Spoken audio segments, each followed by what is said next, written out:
Ngopi, ngobrol penuh inspirasi.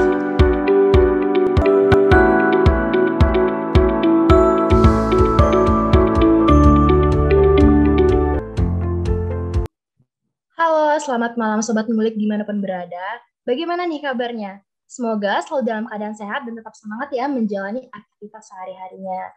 Kembali lagi di Ngopi Podcast, ngobrol penuh inspirasi bersama aku, Fiona dari Center of Management IPB, dan rekan aku. Halo, aku Isma dari Future Study PB. Di episode kali ini kita bakalan ngobrol-ngobrol dan ngulik pembahasan yang pastinya seru dan inspiratif. Nah, dalam episode kali ini kita akan membahas mengenai Let's Try to Work at Pertamina, How Does It Feel? Nah, Isma, seperti nama podcast kita nih, yaitu Ngopi, Ngobrol Penuh Inspirasi, pastinya akan ada seseorang yang menginspirasi nih. Kira-kira siapa sih seseorang itu, Isma? Jadi nih Kapio dan juga Sobat Ngulik semuanya, kali ini kita kedatangan tamu spesial yang gak kalah menarik dan gak kalah keren dari episode sebelumnya. Beliau bernama Bang Lutfan Hadi Priambodo dari PT Pertamina. Mungkin aku sambut dulu kali ya. Halo Bang. Halo Isma, halo Sobat Ngulik semua. Ya nih, pada hari ini ya saya dapat kesempatan nih buat gabung ke acara kerennya teman-teman manajemen gitu.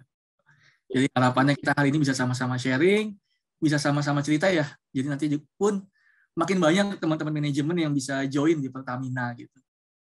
Iya, amin ya Bang. Nah, aku mau tanya dulu nih Bang, gimana kabarnya? Udah tentunya pasti siap ya Bang buat sharing-sharing ilmu bareng kita dan Sobat Ngulik.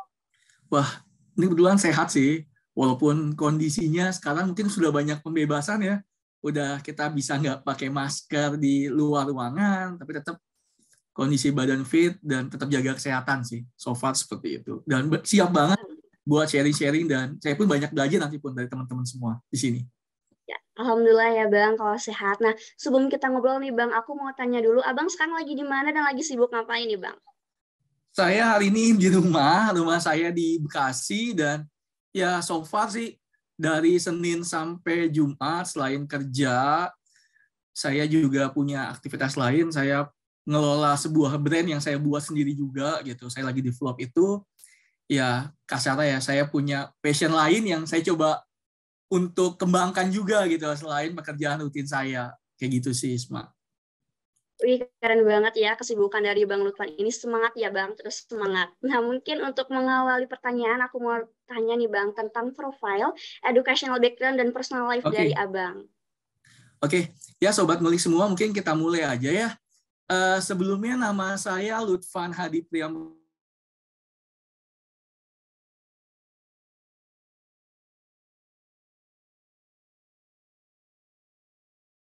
Udah lumayan jauh ya dari teman-teman semua di sini karena saya lulus tahun 2013. Selama kuliah saya di manajemen, saya sempat ambil pertukaran mahasiswa ke Korea Selatan di Kangwon National University di tahun 2012 selama 1 tahun. Nah, makanya saya waktu itu sempat telat lulus nih dibandingkan teman-teman seangkatan saya. Jadi saya sempat ngerasain kuliah di 2 angkatan lah kasarnya. Jadi saya ngerasain kuliah di angkatan 46 dan juga kuliah hampir setahun di angkatan 47. Tapi menurut saya saat itu adalah ya kenapa enggak gitu. Kebetulan saya waktu itu ketua angkatan, tapi saya juga komkinya, tapi saya sendiri yang telat lulus gitu. Tapi saya pikir adalah ya selagi itu positif buat saya ya kenapa enggak gitu. Setelah lulus dari IPB, saya sempat bekerja di sebuah perusahaan FMCG selama 2 tahun. Untuk kemudian saya mendapatkan kesempatan beasiswa untuk lanjut S2. Saya mendapatkan kesempatan beasiswa di Leicester University melalui beasiswa LPDP. Waktu itu saya ambil Master of Marketing selama 1 tahun di Inggris. Memang itu kesempatannya luar biasa, ngebangun sebuah paradigma berbeda lah bagi pola berpikir saya, bagi cara saya melihat dunia. Mungkin seperti itu ya. Setelah itu baru saya punya kesempatan buat join di Pertamina. Seperti itu, Isma. Wah, ternyata menarik banget nih ya Bang, perjalanannya sampai di Pertamina ini. Terus mungkin aku mau nanya nih Bang. Ya, boleh. Banyak nih orang yang kayak mengetahui bahwa Pertamina itu adalah BUMN yang bergerak di bidang minyak dan gas bumi. Mungkin boleh dijelasin lebih lengkap lagi tentang PT Pertamina sendiri bagaimana dan perusahaannya mungkin ada apa aja gitu Bang. Oke, mungkin ini cukup menarik sih buat saya gitu. Dulu ketika saya daftar daftar Pertamina, saya ikut seleksinya semuanya. Saya ditanya, apa yang kamu ketahui tentang Pertamina? Yang saya jawab adalah Pertamina ini penyedia energi gitu. Tapi penyedia energi di otak saya adalah ya sekedar SPBU gitu kan. Sekedar pengisi aftur untuk pesawat gitu. Tapi berkembang, saya belajar banyak di dalam Pertamina. Ternyata Pertamina ini selain saat ini BUMN terbesar di Indonesia, ini bisnisnya banyak banget teman-teman, sobat ngulik semua. Nggak cuma sekedar bensin yang kita rasain setiap hari, tapi ada juga sebagai contoh, tahu nggak sih Pertamina ini punya pesawat gitu. Yang saat ini pesawatnya pun sudah bisa teman-teman rasakan loh. Kita punya Pelita Air, itu punya Pertamina. Jadi buat teman-teman sekarang yang mau ke Bali atau ke Jogja, ke Balikpapan, itu bisa naik pesawatnya milik Pertamina, Pelita Air. Selanjutnya Pertamina juga selain menyediakan ke masyarakat secara langsung, kita juga melakukan proses dari hulu hingga hilirnya di bagian hulu. Sebagai contoh, kita melakukan pengeboran minyak gitu. Pengeboran minyak, didapatkan minyak. Pada saat pengeboran, ada gas yang didapat nih, makanya ada Pertamina Gas. Di situ kita saat ini sudah dikelola oleh PGN, perusahaan Pertamina Gas Negara. Seperti itu. Jadi ada gasnya juga yang kita kelola juga. Setelah berhasil diproseslah di kilang minyak. Kita punya Pertamina Kilang Internasional. Di situ minyak mentah dimasak menjadi minyak siap jadi. Nah, nggak sampai di situ, minyak sudah matang, siap didistribusikan. Kita punya lagi nih anak perusahaan Pertamina lainnya untuk distribusinya. Pertamina Patraniaga. Seperti itu. Dan masih banyak lagi sebenarnya bisnis-bisnis Pertamina. Dan untuk saya sendiri, saat ini saya sedang ditugaskan di Pertamina Geothermal Energi. Yaitu bagaimana Pertamina dapat memiliki tugas untuk memaksimalkan dan mengembangkan energi baru dan terbarukan. Mungkin tahu ya teman-teman sobat ngulik semua bahwa saat ini Indonesia nih lagi gencar-gencarnya bagaimana menggantikan energi fosil menjadi energi yang lebih ramah lingkungan. Seperti itu. Makanya saya dan teman-teman di Pertamina Geothermal Energi sekarang lagi berusaha bagaimana menghasilkan listrik tidak hanya dari batu bara, tapi kita menghasilkan listrik dari panas bumi. Seperti itu. Dan memang banyak lagi bisnis Pertamina lainnya. Kita punya rumah sakit Pertamina yang tersebar di seluruh Indonesia. Kita punya tour and travel, kita punya lembaga training, kita punya banyak banget lah sebenarnya, sampai pengolahan petrokimikal pun kita punya gitu. Jadi sebenarnya banyak banget bisnis Pertamina yang bisa dieksplor, yang kalau teman-teman punya ketertarikan pada industri tertentu, itu teman-teman punya kesempatan yang besar banget buat join. Tapi memang sayangnya belum banyak yang tahu gitu. Mungkin PR juga ya untuk Pertamina lebih mempublikasikan apa aja sih lini bisnis yang kita punya gitu. Tapi semenjak adanya transformasi subholding dan holding yang ada di Pertamina, sekarang ini semua lebih teratur, semua lebih terorganisir, sehingga harapannya bisnis juga lebih efisien dan teman-teman yang mau join ke Pertamina pun jadi lebih mudah. Mungkin seperti itu ya penjelasan awalnya. Nanti kalau ada hal lain bisa ditanya. Gitu. Wih, nambah banget wawasan ya. Ternyata PT Pertamina itu banyak banget ya cakupannya, Bang. Nggak hanya penyedia energi, tapi hulu dan hilirnya pun diproses oleh Pertamina ya. Keren banget sih. Nah, Bang, aku mau nanya lagi nih. Cerita awalnya Abang hingga akhirnya bisa bekerja di PT Pertamina itu gimana nih, Bang? Oke, jadi waktu itu di awal di tahun 2015 sebenarnya. Di 2015 dulu ada rekrutmen BPS namanya. Kayak MT-nya lah untuk S1 gitu. Saya daftar. Di zaman dulu itu kita kalau daftar kita hanya berdasarkan jurusan masuk. Oke, saya daftar dari jurusan manajemen dengan pengalaman kerja 2 tahun di bidang marketing. Saya daftar tahap 1, tahap 2, tahap 3 itu benar-benar waktu itu ada 7 tahap. Saya lewati proses satu proses dengan proses yang lainnya. Memang saat itu proses seleksinya itu lama banget, di 7 tahap itu hampir sekitar 8 bulan prosesnya. Dan di saat yang bersamaan, saya mendaftarkan S2. Saya coba daftar S2, saya coba cari kampus, saya coba cari beasiswa, yang pada akhirnya adalah pengumuman beasiswa bersamaan dengan pengumuman Pertamina saat itu gitu. Jadi saya keterima Pertamina dan saya keterima untuk kesempatan S2 di luar. Waktu itu akhirnya saya konsultasi ke Pertamina bahwa saya dihadapkan pada dua situasi yang sulit seperti itu di saat saya harus memilih. Akhirnya saya saat itu di interview akhir, pewawancara saya menginformasikan ke saya dan mencoba mengarahkan saya bahwa seperti ini, bahwa kamu lepas saja Pertaminanya saat ini, kamu belajar dulu, kasih kesempatan untuk orang lain masuk Pertamina. Saya yakin ketika kamu pulang, kamu daftar Pertamina, kamu bisa terima. Ya udah. Setelah diyakinkan seperti itu, akhirnya saya memilih, saya lepas Pertaminanya, saya ambil S2 gitu ke luar negeri. Nggak lama saya kuliah 1 tahun di Inggris, saya kembali ke Indonesia, saya kerja 1 tahun dulu di sebuah perusahaan asing di Jakarta. Selama 1 tahun, ada bukaan lagi Pertamina, selection lagi untuk program yang sama. Kebetulan Pertamina belum punya MT untuk S2, jadi saya daftar MT untuk S1, program BPS juga. Saya daftar dengan mekanisme seleksi yang hampir sama, tapi mungkin ya karena kemajuan zaman, proses lebih banyak proses online, seperti itu ya, dari mulai seleksi interview.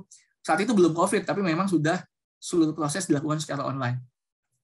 Proses administrasi, psikotes, terus tes culture fit gitu, untuk mengetahui kita tuh cocok nggak sih dengan budaya Pertamina, kepribadian kita.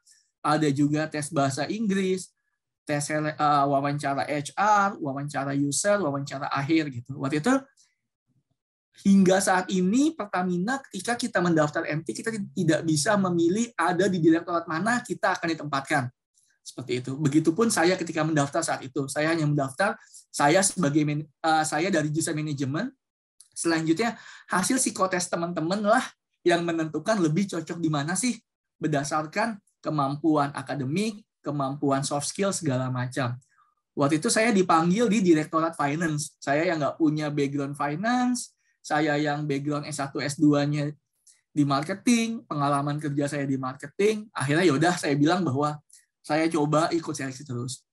Saya coba, ternyata saya tanyakan kenapa saya ditempatkan di Direktorat Finance. Waktu itu yang seleksi pertama di finance itu ada sekitar 7.000 orang. Yang spesifik ya, sudah diproses dari psikotes ke Direktorat Finance ada sekitar 7.000 orang. Saya tanya bahwa katanya hasil psikotes saya, nilai integrity saya kuat, oke lah. Tapi saya berpikir bahwa saya harus bisa komunikasikan ketika wawancara user dan wawancara akhir bahwa background saya tuh nggak di sini gitu. Saya tuh nggak di finance loh, saya background saya marketing.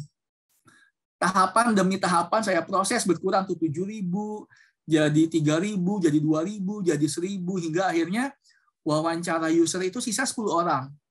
Sisa 10 orang, saya tetap Nah, di 10 orang itu tuh sudah banyak yang berguguran. Berguguran di sini sebagai contoh, misalnya, ini anak bagus, tapi nggak cocok nih di finance, kamu lebih cocok di sales, kamu lebih cocok di HR gitu. Karena mungkin teman-teman tahu ya, jurusan manajemen ini kita cukup sangat fleksibel gitu ya.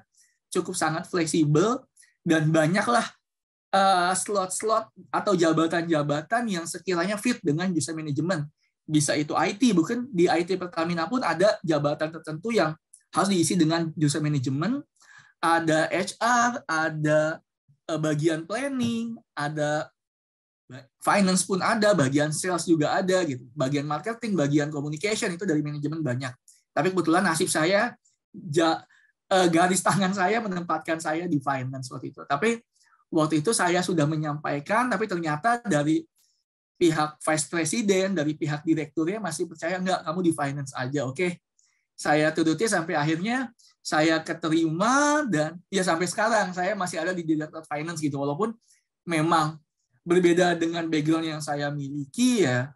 Tapi so far waktu itu yang saya ingat saya dipesankan seperti ini, bahwa kita jangan menutup diri terhadap satu kemampuan yang belum kita yakin bahwa itu sebenarnya tujuan akhir kita, bahwa itu adalah sesuatu yang kita pegang sampai akhir gitu. Ada banyak kesempatan lain yang sebenarnya kita nggak tahu, dan jangan tutup kesempatan itu. Dan itu yang saya pegang sampai hari ini sih. Mungkin itu ya, jadi kepanjangan ceritanya, tapi proses seleksinya seperti itu. Dan sebagai informasi bahwa dari IPB memang seluruh direktur, seluruh vice presiden saya pun menanyakan gitu bahwa dari IPB ini sangat jarang yang masuk Pertamina gitu kan. Jadi setelah sekian tahun yang bisa masuk Pertamina itu dari manajemen 2 orang gitu. Angkatan saya 1 orang masuk sekitar beberapa bulan sebelum saya, dari manajemen ditempatkan di IT. Jadi kita se-fleksibel itu di manajemen gitu. Maka tadi saya bilang dia masuk ke IT dan ya sudah gitu. Akhirnya saya bergabung dan ya so far kita masih menunggu nih dede manajemen lainnya gitu. Rekan-rekan manajemen lainnya bisa join sama kita gitu. Kita bangun dinasti lah di Pertamina gitu. Mungkin itu sih. Gitu. Oke, menarik banget nih perjalanan karirnya Bang Lutfan hingga sampai di titik ini. Mungkin tadi dikatakan kalau Bang Lutfan ini sempat meninggalkan Pertamina kemudian melanjutkan S2 ya Bang?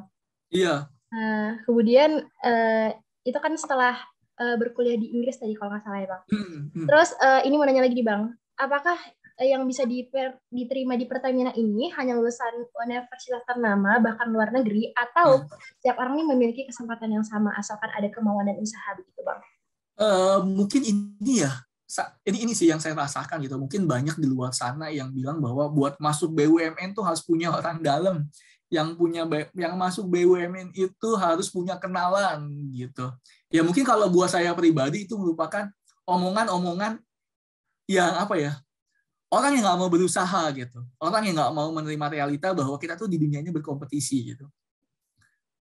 Saya cuma bisa memberikan informasi kepada rekan-rekan semua, pada sobat Muli semua, bahwa seluruh proses rekrutmen yang ada di Pertamina, dan saat ini mungkin sudah banyak ya proses rekrutmen bersama itu dilakukan oleh pihak ketiga gitu, bukan oleh perusahaannya gitu. Kalaupun dia titipan, dia harus bisa melewati beberapa step awal. Jadi sebagai contoh gini, dia titipan misalnya, oh ya oke, dia punya bapaknya direktur di mana gitu. Tapi ketika dia tidak bisa melewati 4 proses di awal sebagai contoh, ya itu tidak akan bisa masuk gitu, kasarnya gitu. Jadi intinya semua itu harus punya kemampuan dulu gitu intinya. Ya kita nggak tahu ya, memang beberapa orang mungkin oke, dia kenal sama ini, dia kenal sama itu gitu kan. Tapi itu menurut saya adalah sebuah privilege gitu. Tapi privilege juga untuk dia yang punya kemampuan dan punya kompetensi khusus gitu. Karena memang bekerja di perusahaan sebesar ini nih nggak mudah menurut saya gitu. Nggak mudah sini adalah tadi dibilang bahwa apakah berasal dari universitas ternama, saya kembalikan. Menurut teman-teman, IPB ternama nggak gitu? Kita kampus selalu peringkat 5 besar, 10 besar di Indonesia gitu. Itu yang pertama yang membuat teman-teman dan rekan-rekan semua harus optimis bahwa kita tuh bisa bersaing. Karena kadang-kadang yang membuat kita ragu, yang membuat kita mundur adalah ketidakpercayaan dirian kita gitu terhadap kualitas dan kompetensi yang kita miliki. Itu benar-benar harus menjadi pegangan teman-teman. Yang kedua adalah banyak rekan-rekan saya yang berasal dari kampus swasta di sini gitu. Dari kampus yang misalnya depannya G, belakangnya A, kampus swasta gitu, ada di Depok, ada di Kalimalang. Mungkin teman-teman tahu beberapa ada gitu di sini gitu. Ada kampus swasta juga yang terkenal IT-nya depannya B, belakangnya S, itu pun ada gitu. Tapi mereka pada saat di pekerjaan, saat kita dalam satu tim, yang mereka bisa menunjukkan bahwa ya kita paham bahwa oke, kemampuan dia emang bagus, jadi memang secara kualitas, secara skill dia tuh ya wajar lah dia keterima gitu. Jadi benar-benar semua sudah benar sesuai dengan kompetensi. Karena mungkin teman-teman di sini banyak yang lupa bahwa kita boleh pinter, kita boleh punya IPK sempurna, tapi ada hal lain yang mesti kita asah. Satu, bagaimana teknik kita berkomunikasi. Karena jangan sampai teman-teman nanti kan bisa gini, teman-teman punya ide bagus, punya ide cemerlang, bisa mengkonsepkan, memformulasikan sesuatu, tapi teman-teman tuh nggak bisa menyampaikan itu. Kebayang nggak? Dan itulah yang terkadang menjadi barrier, menjadi hambatan ketika teman-teman interview gitu. Teman-teman punya ide, bisa menjawab semuanya, tapi teman-teman nggak bisa menyampaikan itu ke pewawancara. Akhirnya pewawancara nggak bisa melihat nih, oke, sepinter apa sih kamu gitu. Nggak bisa ngelihat sebrilian apa sih kamu gitu. Mungkin itu ya. Jadi benar-benar di sini sangat diverse. Kita berasal jumlah dari kampus swasta dan kampus negeri ya. ya mungkin sudah mulai ngeblank ya, walaupun nggak bisa dipungkiri.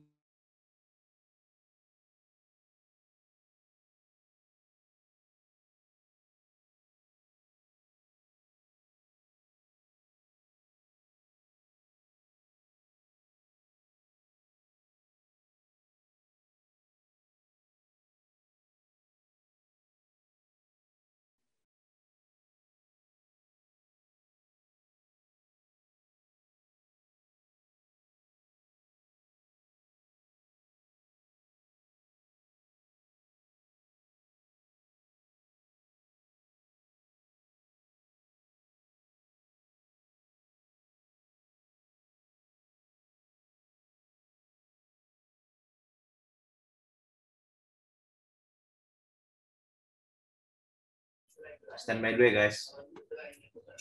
Arik bisa di pause dulu Arik. Masih tahan. Pause. Sip, boleh lanjut. Oke, berarti universitas itu maupun negeri ataupun swasta itu bukan menjadi tolak ukur ya Kak untuk menjadi, yang penting itu lebih ke kemauan dan usaha kita, dan yang terpenting itu adalah kemampuan ya. Nah, Benar. selanjutnya pertanyaan itu, masih belum Zoom. Ya, melanjut dari pertanyaan selanjutnya itu, skill apa sih Kak yang dibutuhkan untuk bisa bekerja di Pertamina? Apakah gender laki-laki itu berpeluang untuk diterima di Pertamina atau bagaimana Kak? Boleh diceritain? Oke, ini juga banyak ini nih pertanyaan dan keresahan yang saya rasakan gitu kita masuk Pertamina gitu, karena memang mostly ini banyak laki-laki yang diterima gitu untuk beberapa posisi, contoh posisi engineering gitu, walaupun saat ini posisi teman-teman engineer tuh udah banyak yang posisi perempuan gitu kan ya. Tapi memang pada kenyataannya memang karena mungkin source atau input dari universitasnya gitu lebih banyak laki-laki ya untuk beberapa jurusan engineering. Tapi mungkin untuk jurusan supporting seperti human capital, terus finance, communication, terus bagian legal, bagian hal-hal supporting lainnya, ini memang saat ini sudah balance ya, jumlah perempuan perusahaan seperti Pertamina ini ada konsekuensinya gitu. Mungkin nggak banyak ya perempuan yang mau untuk ditempatkan di ujung Indonesia gitu. Dan di ujung Indonesianya juga nggak sekedar di ujung Indonesia kayak beberapa bank yang dibilang oke, penempatan hingga kecamatan gitu kan ya. Kalau di Pertamina kita benar-benar penempatan sampai atas gunung gitu, benar-benar di atas gunung gitu. Jadi nggak masalah memang kalian di sini benar-benar kita berasal dari kampus mana aja, walaupun memang sudah ada beberapa paradigma ya, contoh kayak kampus A nih anaknya seperti ini, kampus B dari seperti ini. Tapi tugas kita lah bagaimana membuat persepsi baik untuk kampus kita, kampus IPB, dan kita menunjukkan bahwa kita pun bisa loh, bahwa IPB itu punya jurusan manajemen yang siap bersaing juga dengan teman-teman dari PTN ternama lainnya. Seperti itu. Karena ya seperti saya bilang bahwa sebelumnya saya bilang bahwa saya dari sekitar ribuan orang itu akhirnya yang keterima itu hanya 5 orang, dan 5 orang ini juga nggak ada dari kampus kuning nggak ada. Jadi yang keterima waktu itu saya dari IPB, 1 dari kampus swasta, 1 dari kampus negeri di Jogja, 2 dari kampus negeri di Jogja, dan 1 dari kampus negeri di Solo gitu. Jadi selagi kita bisa menyampaikan dan kita merasa kita memiliki kemampuan, tunjukkanlah gitu, persiapkan dari sekarang buat sobat ngulik yang masih di semester awal gitu. Jangan cepat berpuas, karena ketika rekan-rekan dan sobat ngulik lain yang merasa bahwa saat ini adalah comfort zone, itu bahaya banget gitu. Sangat bahaya banget.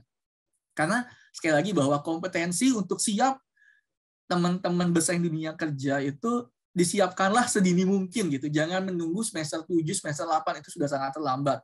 Yang paling dasar adalah, sebagai contoh, adalah kemampuan bahasa Inggris gitu. Bahasa Inggris ini nggak bisa 1-2 hari teman-teman persiapkan gitu kan ya. Dan saingan teman-teman tuh se-Indonesia gitu, teman-teman gitu. Teman-teman saingan se-Indonesia, pencari kerja saat ini banyak sebanyak-banyaknya, jadi jangan ragu dan tunjukkanlah, udah kesampingkanlah asumsi-asumsi bahwa saya kalau daftar nanti nggak terima karena A, B, C, D, E itu adalah satu-satunya yang membatasi teman-teman untuk terus bisa maju sih menurut saya.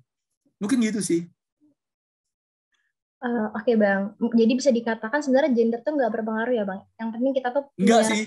kemauan begitu ya Bang. Kemudian kompetensi Ya. tentunya. Nah, Jadi melihat selagi teman-teman mau, ya jadi selagi teman-teman merasa bahwa teman-teman mampu, udah hajar aja, maju aja gitu. Karena sekali lagi lah kita nggak tahu garis tangan kita membawa kemana, dan garis tangan tanpa usaha lebih juga nggak ada artinya. Gitu sih menurut saya. Oke, terima kasih Bang. Mungkin ini melihat pengalaman Abang dulu kan kerjanya tuh di bidang marketing, sekarang udah di finance. Gimana sih kira-kira rasanya? Mungkin boleh ceritain gitu. Oke. Kalau boleh cerita, manajemen keuangan adalah sesuatu yang paling saya tidak sukai sejak kuliah. Semua yang berbau keuangan gitu. Semua sulit bagi saya gitu. Dulu saya tuh kalau nggak salah ada AKBI ya, nggak tahu saya masih akuntansi biaya. Astagfirullahalazim, itu susahnya buat saya gitu. Saya kredit debit itu nggak paham, itu susah gitu mencerna bahwa ketika ada pengeluaran ini jurnalnya apa sih gitu. Terus bagaimana menghitung production cost dari sesuatu gitu. Terus ada manajemen keuangan, lebih lagi tingkat sulitnya saat itu gitu. Karena saya belajar sampai pagi setiap UTS dan UAS masa kuliah gitu. Tapi ya ketika saat itu saya merasa bahwa saya anaknya marketing banget nih, saya lebih suka sesuatu yang kasarnya nggak diatur dibandingkan yang terlalu terstruktur dalam sebuah buku gitu kan. Sampai suatu ketika saya lulus kuliah, di kuliah saya di S2, saya belajar terkait mata kuliah waktu itu terkait innovation. Di inovasi itu dijelaskan bahwa akan ada banyak jurusan-jurusan yang nantinya akan tergerus oleh teknologi. Akan digantikan oleh teknologi. Waktu itu salah satunya adalah akuntansi.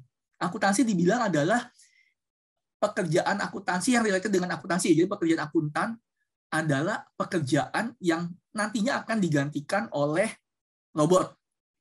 Dan itulah ketika saya masuk di Pertamina, saya mengikuti seleksinya dan saya dinyatakan diterima, saya sampaikan itu ke direktur saya saat interview akhir.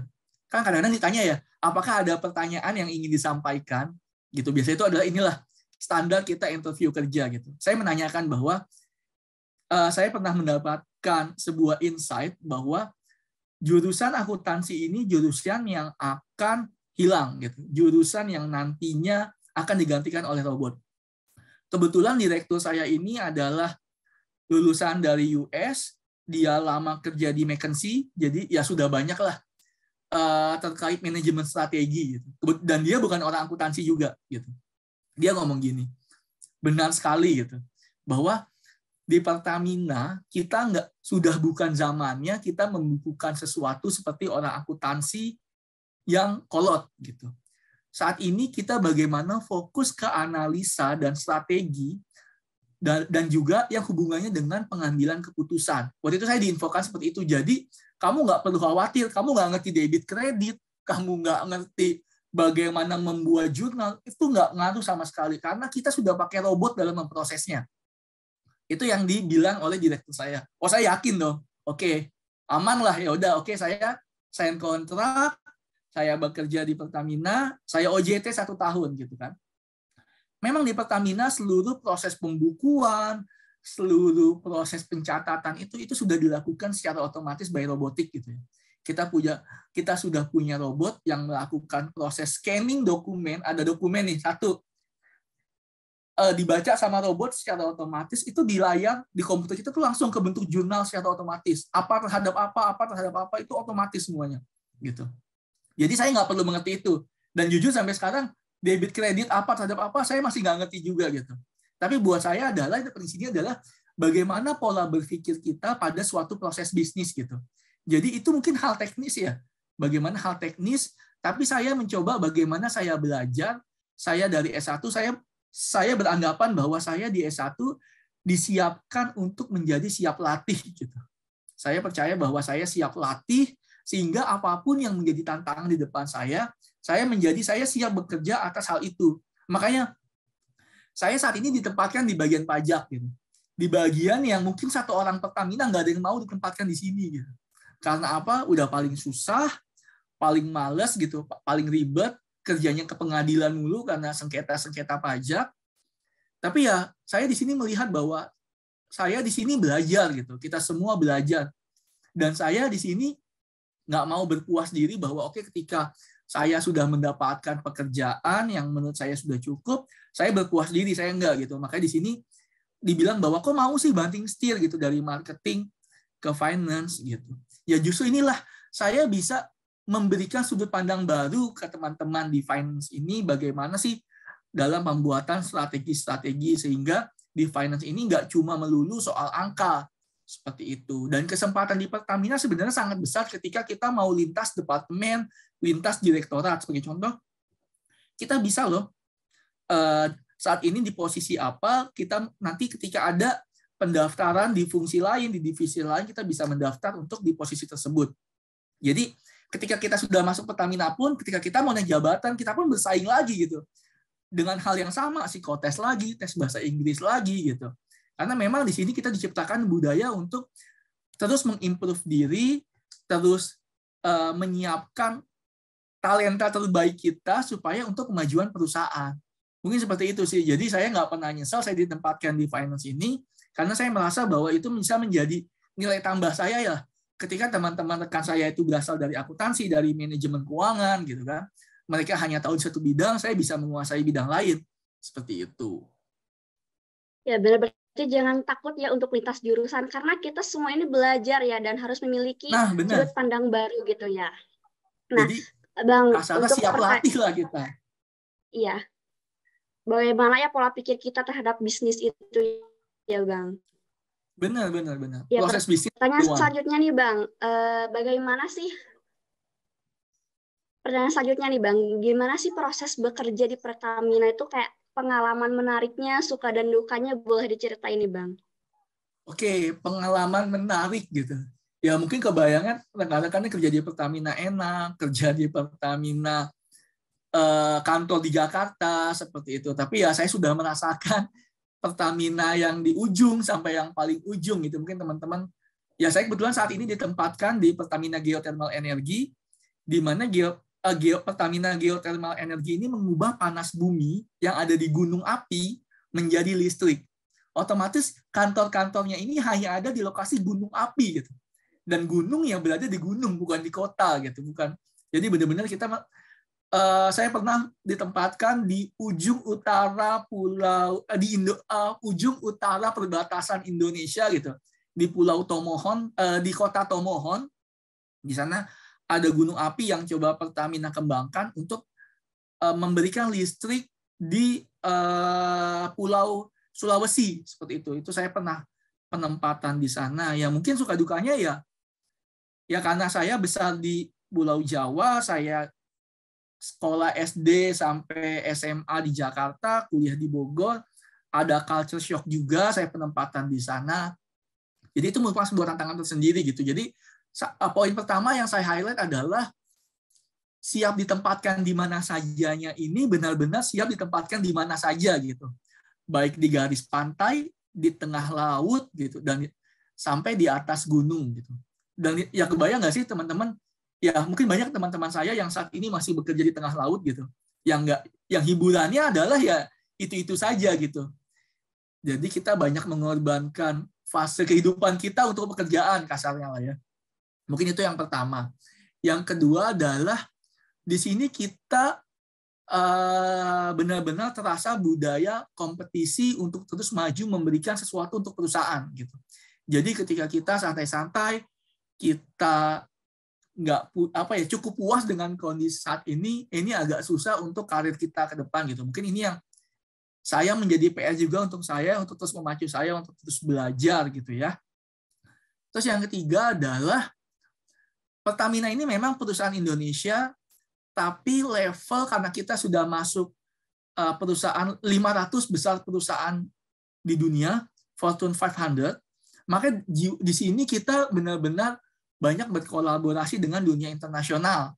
Seperti itu. Dari situ juga kita sudah harus siap mindset, mental, dan kompetensi kita untuk siap bekerja di iklim internasional seperti itu. Sebagai contoh untuk saat ini di Pertamina Geothermal Energy kami sedang menginisiasi untuk ekspansi perusahaan kita di Kenya gitu. Jadi ya kita di sini mencari gunung api gitu, dan gunung api bukan ada di Paris, bukan ada di negara-negara Eropa yang di tengah kota, tapi kita ada di Afrika gitu, yang di tengah gurun, di tengah panas gitu. Dan itulah ya mungkin suka duka yang mungkin ya udahlah, mungkin cuma ya buat orang luar saya siap kok ditempatkan di mana saja gitu.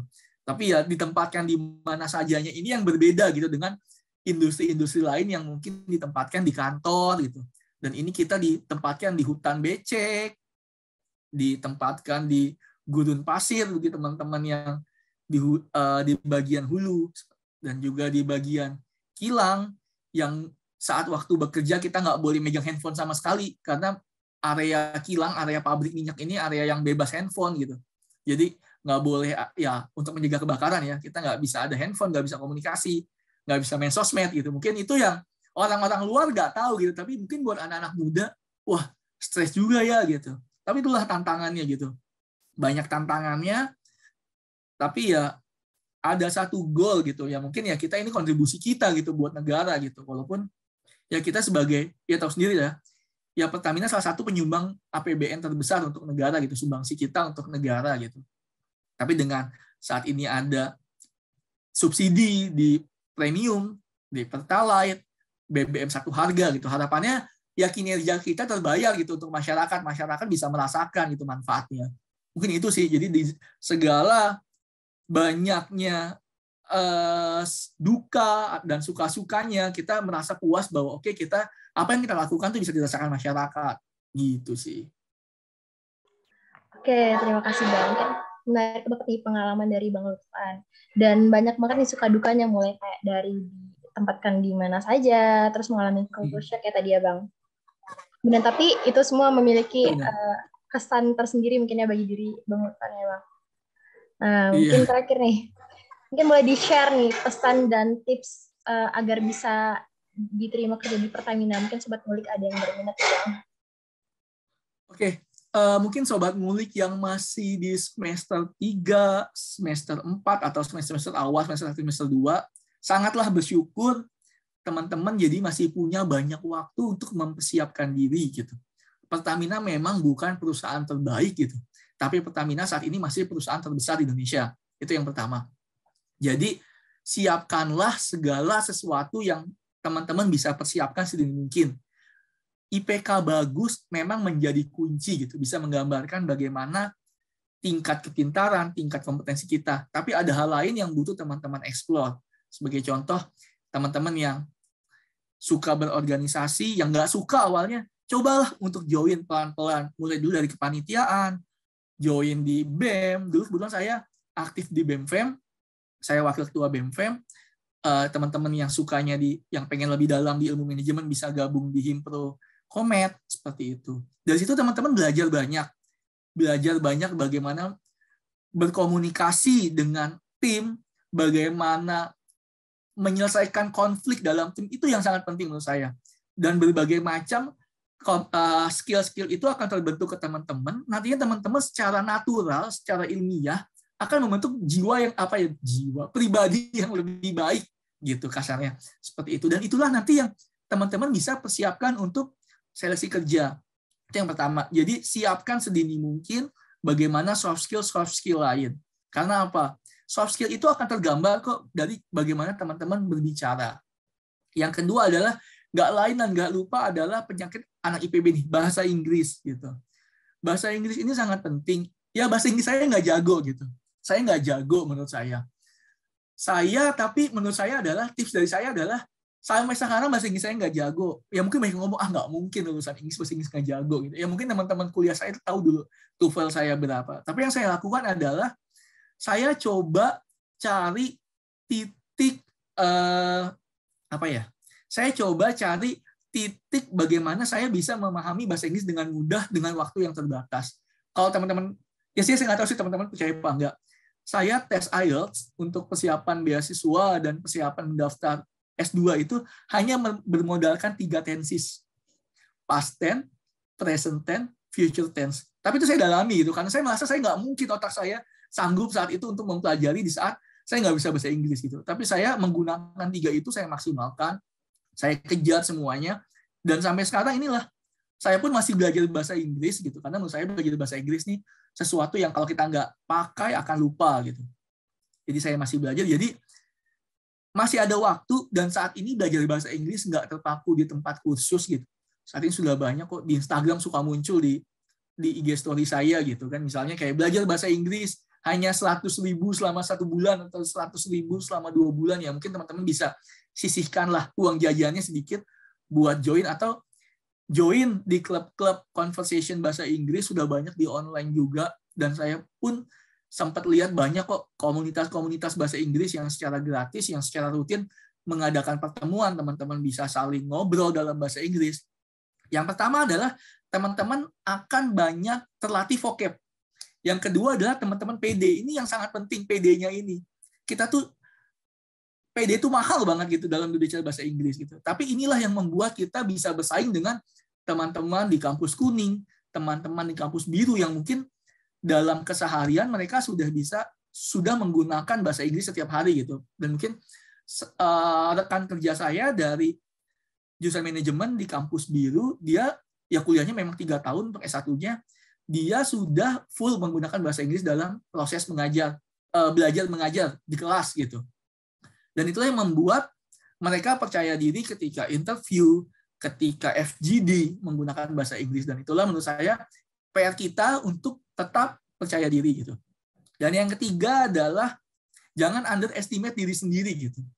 Kadang-kadang ini penyakit, ya saya nggak tahu ya ini masih sama apa enggak, tapi ya saya melihat bahwa kita dari IPB, kita nggak bisa nih berkompet dengan teman-teman dari kampus A, kampus B, kampus C gitu kan ya. Kadang-kadang rasa nggak percaya diri itulah yang ngebuat kita jadinya nggak keluar kemampuannya gitu.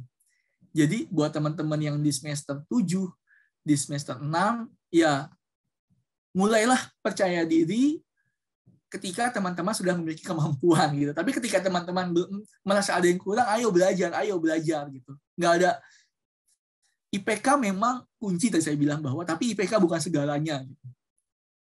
Saya dulu ya udahlah di transkrip nilai saya di S1 nilai C saya banyak kok gitu kan. Saya nggak tahu saat ini apakah nilai C masih bisa kayak pembetulan gitu supaya naik jadi misalnya jadi B atau apa gitu. Di zaman saya nggak bisa, jadi C saya banyak dan ya udahlah nggak apa-apa gitu, toh secara overall saya masih bisa nolong dari mata kuliah lain gitu yang saya suka. Jadi IPK memang kunci, tapi IPK bukan segalanya. Jadi buka wawasan teman-teman dengan banyak baca, banyak ketemu orang, dan kalau perlu teman-teman cari mentor gitu, cari senior yang bisa diajak ngobrol, bisa diajak buat sharing. Kira-kira apa nih ke depannya yang perlu, yang kurang dari saya gitu. Apa nih kira-kira yang kedepannya butuh saya tingkatkan. Karena secara nggak langsung kita merasa sudah cukup memandang diri kita, tapi ternyata ketika kita membuka dunia baru, ada banyak hal yang kita nggak tahu, ada banyak hal yang kita belum kuasai. Mungkin itu sih dari saya, gitu rekan-rekan Sobat Ngulik. Wih, mantep banget nih, langsung dikasih tips and trick langsung dari Bang Lutfan. Bagi Sobat Ngulik yang ngincer PT Pertamina nih, boleh langsung diikuti. Wah, jadi gitu ya Sobat Ngulik. Tadi aku nonton beberapa pesan penting banget nih dari Kak Lutfan. Seperti kayak banyak banget nih kesempatan bagi Sobat Ngulik yang mau bergabung di Pertamina. Karena ternyata banyak banget nih cabang dari Pertamina ini, mulai dari minyak dan gas, pesawat hingga rumah sakit tadi. Mungkin kita bisa gali lebih dalam lagi gitu. Terus kita juga jangan nutup diri untuk satu kesempatan, karena kita nggak tahu barangkali mungkin itu bisa jadi rezeki kita ya. Mungkin juga Benar bisa banget. ambil banyak kesempatan, dan seperti yang dikatakan tadi, setiap orang memiliki kesempatan yang sama. Yang penting kita harus memiliki kemampuan dan kompetensi tadi. Karena bekerja di perusahaan setara Pertamina tidak mudah gitu ya. Harus ada yang diasah kayak dari komunikasi juga.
kasih untuk Sobat Ngulik yang udah ngedengerin Ngopi Podcast kali ini.